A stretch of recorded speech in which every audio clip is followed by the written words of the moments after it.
We'll get on to exactly how what's happening behind the scenes there later on.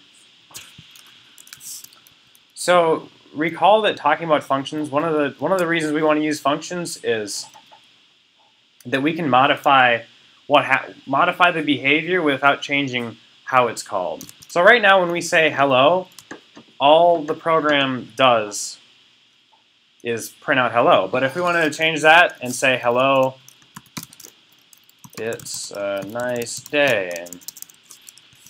So now, instead of having to go around and change a bunch of statements wherever we said hello, or any other functionality that that function might have contained, all we have to do is edit it in that one single place.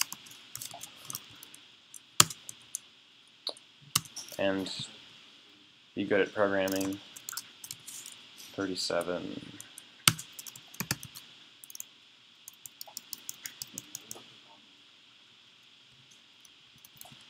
Oh, there we are.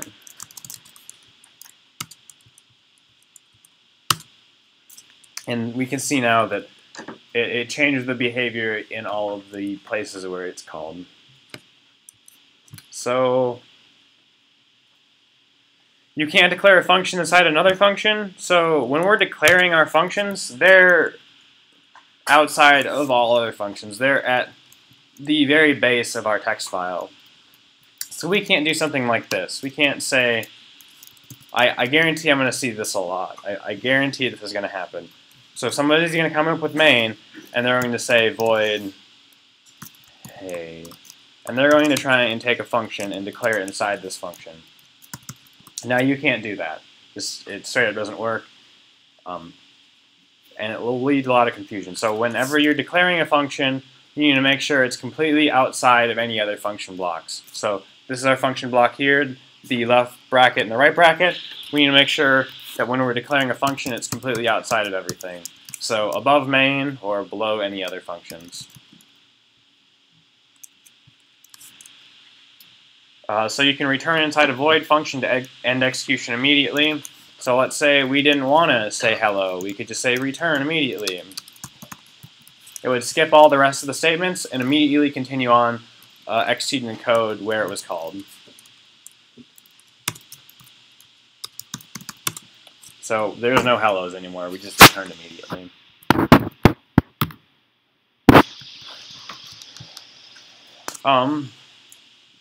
So I think that's about it for functions. Questions as of right now about how anything will work. We're going to spend a lot of time working on functions over the next couple of weeks. Yeah. You have a if statement inside of a function, and you can return inside of it, and then like a else at the end of it, or yeah. Yep, that's completely valid. So what will happen here is, well, we need semicolons at the end of all of our statements. What will happen here is as soon as the program outputs, let's say A is 2 and B is 1. The program will output A is greater than B, and it will return immediately. So we started up here. We checked if it was 2 is greater than 1. We output A is greater than B, and return. We jump immediately and continue on executing hello. So what this will output right now is A is less than B, and it should output 1 hello. Well, it should output no hellos because we returned in hello. Just kidding.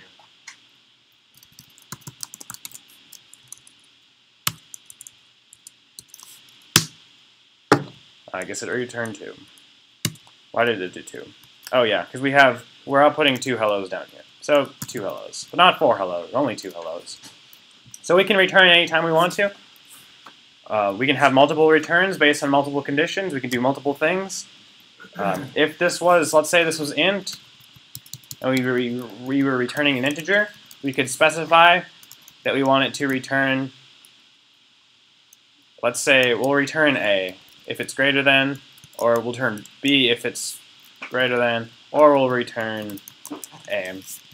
We can return different variables based on different conditions in our if statement. So So that adds to the fun.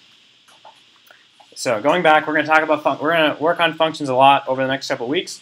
It doesn't make sense to do right now. We'll have a lot of time to work on it. There's not a daily assignment today, but I think on Friday we're basically going to spend the entire day just working on one pretty big assignment that should basically take you the entire time to work on.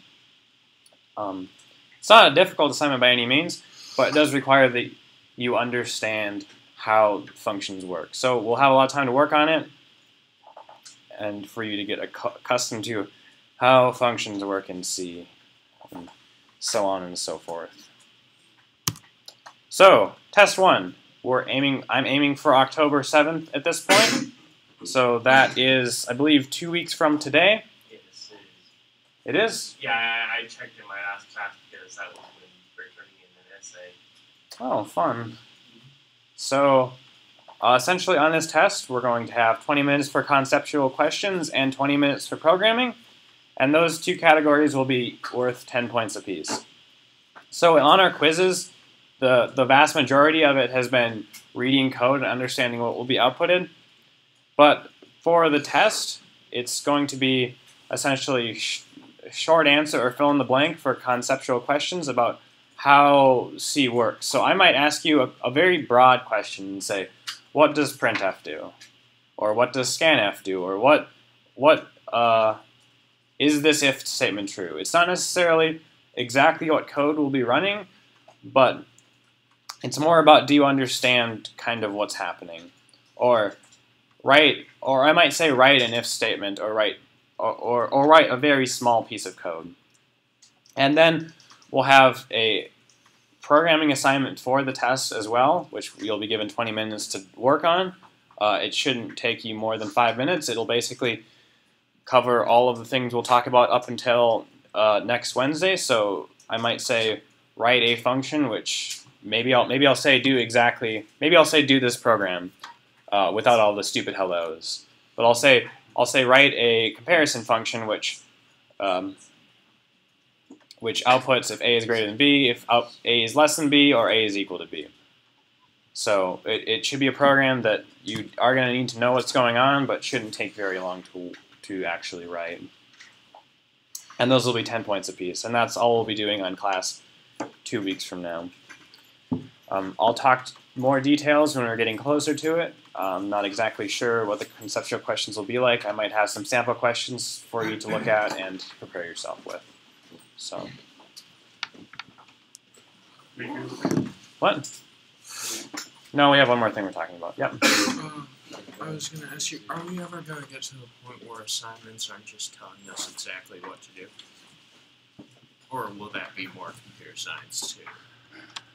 So right now, that's a good question. When I'm saying how to do an assignment, at this point, with the knowledge that you have, I'm kind of required to do that, because if I leave gaps, then you might not necessarily use some of the concepts that we're talking about in class. And I'll be real honest, the assignments aren't very applicable or very interesting, but it's important to get in a lab environment and work on the concepts that we're talking about in class. So later on, I'm hoping towards the end of class that I give you a prompt for a program and you'll just write it.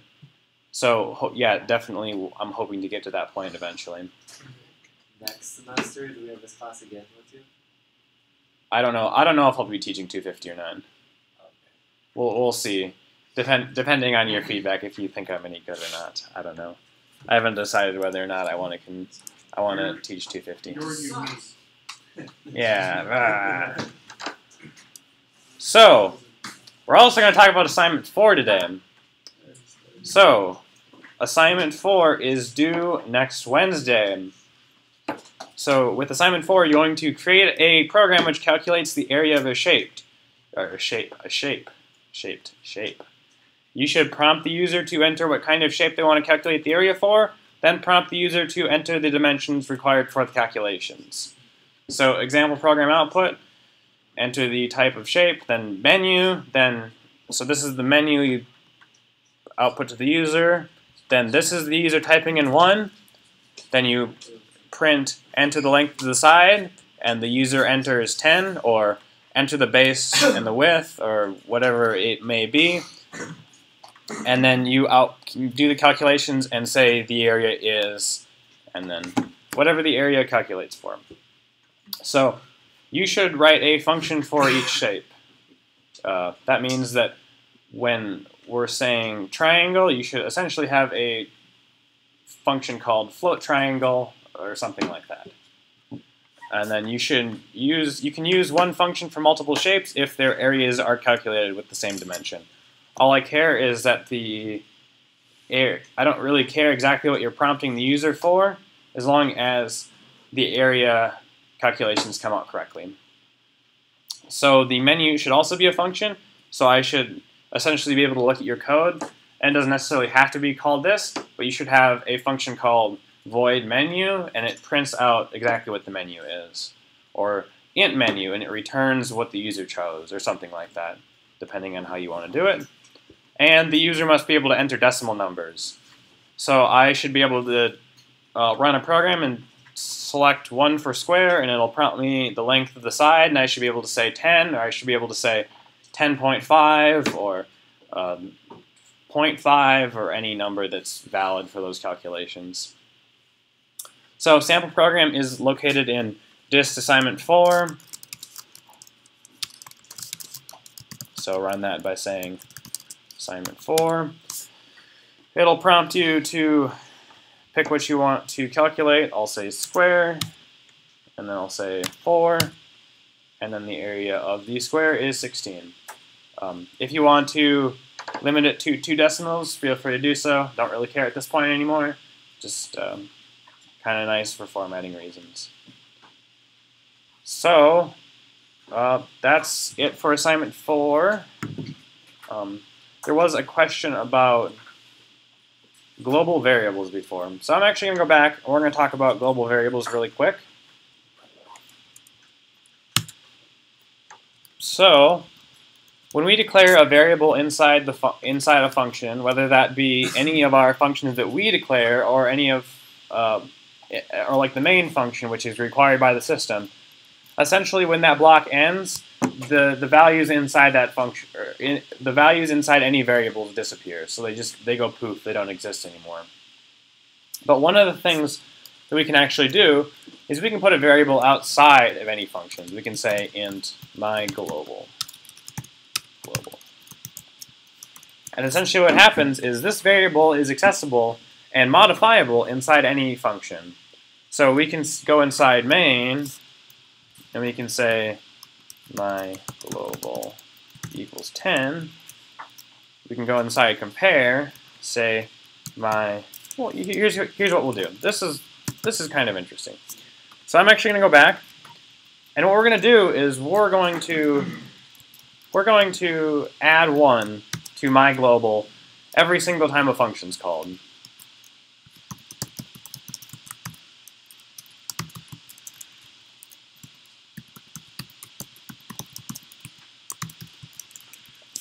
And so keep in mind, I said that when we declare a variable outside of any functions, it exists for the entire runtime of our program. So in this case, like I was saying, I want this function, or I want this variable to have 1 added to it every single time a function's called. So I accomplish that by just saying in our function block, my global plus equal 1. In this block, same thing, and in my main block, same thing. So just going to get rid of a couple of these return statements here. And then at the very end of our program, let's just see how many functions were called.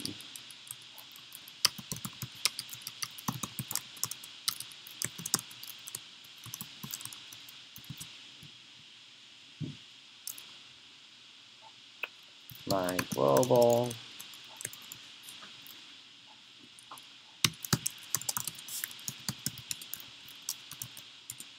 We can see that 5 functions were called.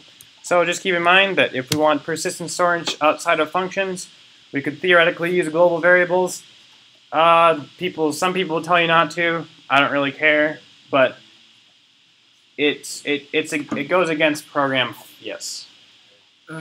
You say the entire program, does that mean other files connected to could call that variable? Yes. Yes. So that's it for today. Stick around if you have any questions about test 1, assignment 4, etc., etc., etc. Hey, and I just have one question about something I'm trying to do.